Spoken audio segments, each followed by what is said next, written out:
What can bananas teach us about the end of civilization? You can turn back now or learn the stuff they don't want you to know.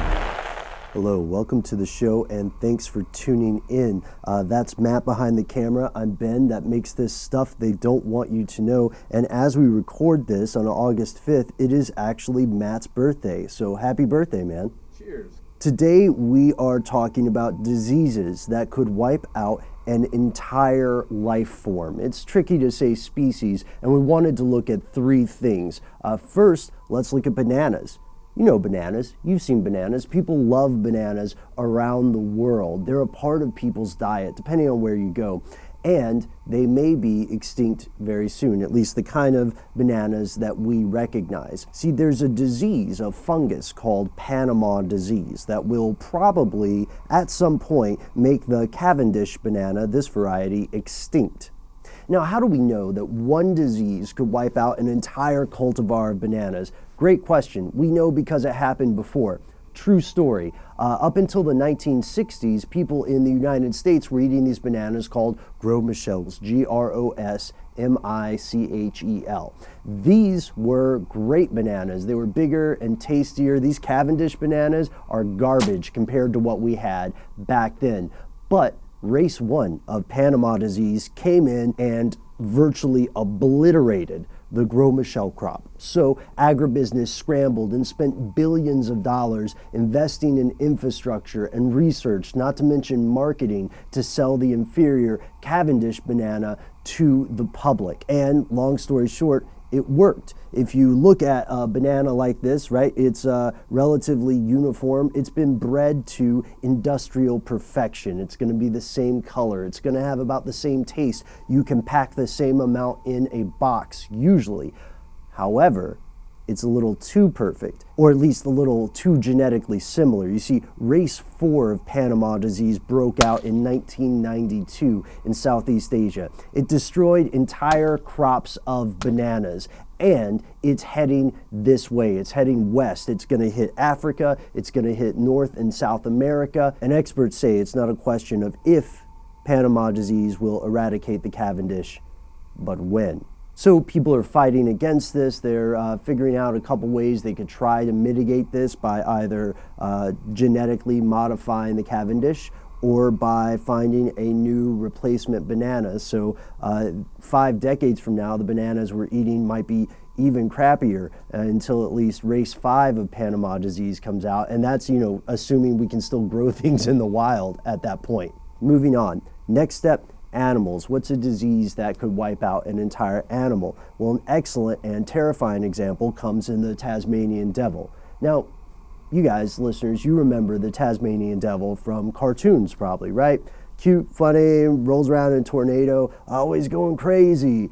The real Tasmanian devils are not going to be going crazy much longer. In fact, the majority of Tasmanian devils are dying due to cancer. Not just any cancer, a contagious facial tumor cancer.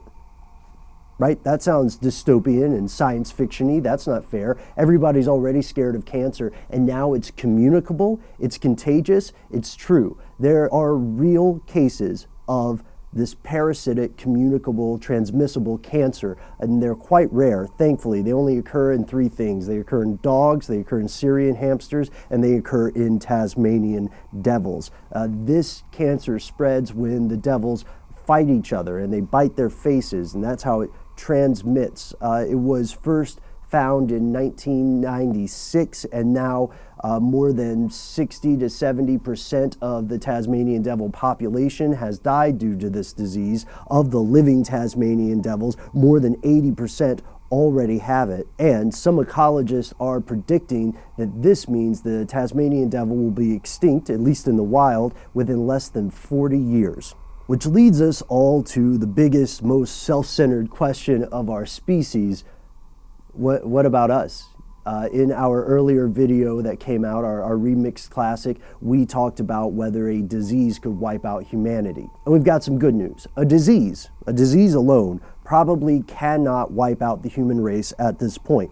And there are several reasons. First, human beings are everywhere around the planet. From an evolutionary perspective, we've been really successful. We've used technology to thrive in places where human beings usually can barely survive. We're just not designed for some of this stuff. Second, that technology. It doesn't just push us into weird alien environments around the world, it also gives us an enormous toolbox that enables us to predict when a disease might occur, to avoid it as much as possible, and sometimes to combat it, even winning the fight. Third, and this is controversial and kind of an ugly truth, there's rampant economic inequality in the world today. And what this means is that when a disease hits, people who are privileged will have the ability, or at least the theoretical capacity, to create a sealed environment, geographically isolate themselves, or take other actions ensuring that some small splinter of humanity just soldiers on. And, from an evolutionary perspective, that's kind of inspiring, although it says horrible things about our society as a whole. Now, this is not to say that a disease could not have a catastrophic effect on the human species. Let's consider the Spanish flu, which in Spain's defense is not actually Spanish. They just lost the roll of the dice in the name game there. The Spanish flu, according to flu.gov, infected somewhere between 20 to 40% of the entire world's population. And it killed on the order of 50 million people. The flu is still a threat today. It can mutate quickly, and there's not really anything we can do to predict exactly how it will mutate, which means we can't predict exactly how to fight against it in certain cases. And all this means that if you remember Stephen King's The Stand, aside from the supernatural stuff, that's not as far-fetched as we might like to think. And of course, that's not the only thing. We've all heard about the antibiotic-resistant superbugs coming to a town near you. Maybe, probably, depends on who you ask. So remember earlier when we said that a disease alone probably could not wipe out humanity.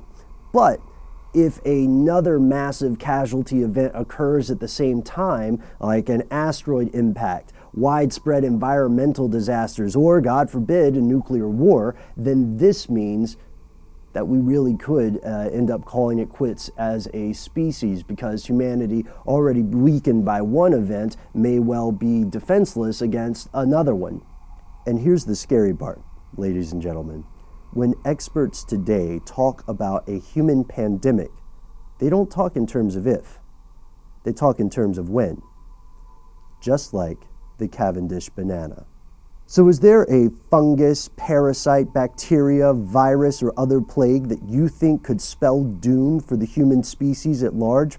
Let us know in the comments. We'd love to follow up on some of this, as well as the various theories about whether or not cures for some diseases exist and are hidden. If you are friends with us on Facebook, then you see a lot of stuff that doesn't make it in our show, like the recent news about 2 missionaries in Africa who were cured by a untested and kind of secret Ebola vaccine.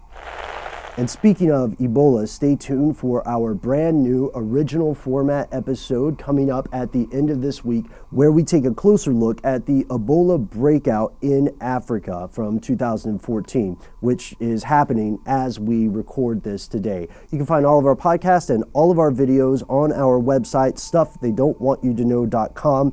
And if you would rather just write to us directly, we'd love to hear your suggestions. Our email is conspiracy@howstuffworks.com.